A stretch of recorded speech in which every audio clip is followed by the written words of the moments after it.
Set in the 1970s, City of God is a Brazilian film that provides an inside look to the harsh reality of people who live in the slums of Brazil. Most intriguingly, it is based off real events and people, telling the story of a young, aspiring journalist/photographer and a power-hungry drug dealer.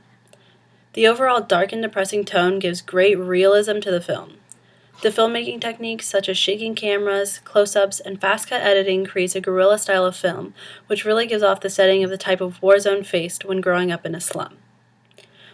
There are constant police raids of the city and murders daily, yet the police are a part of the gangs too, as they often trade guns for money and do not arrest the big drug dealers.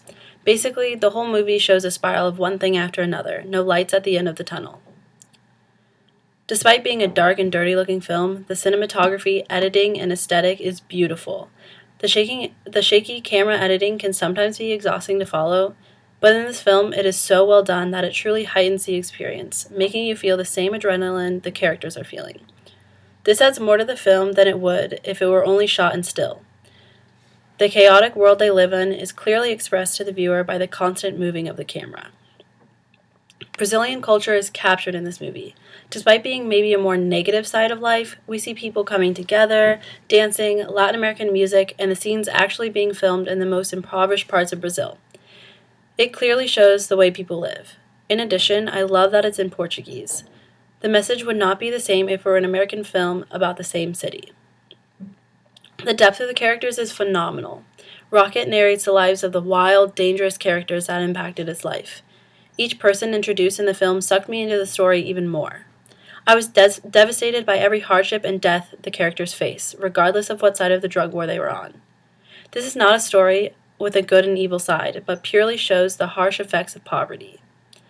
Most specifically, the character Benny hit home for me. He was a hippie dude who was able to bring people together, despite being the antagonist, Little Z's, right-hand man.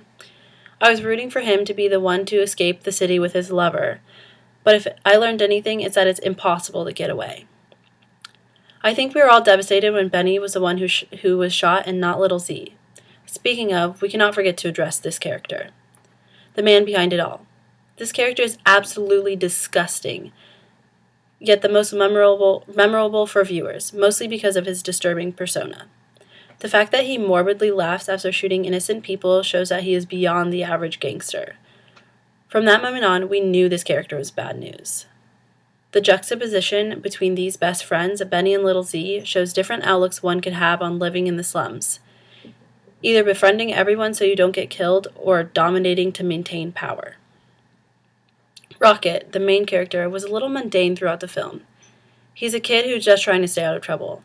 But I think it's important to have him as a main character because he's a neutral guy that shows sort of an outside perspective of living in the slums. It was refreshing in a sense to see that he wasn't a strong character, because a person can only handle so much.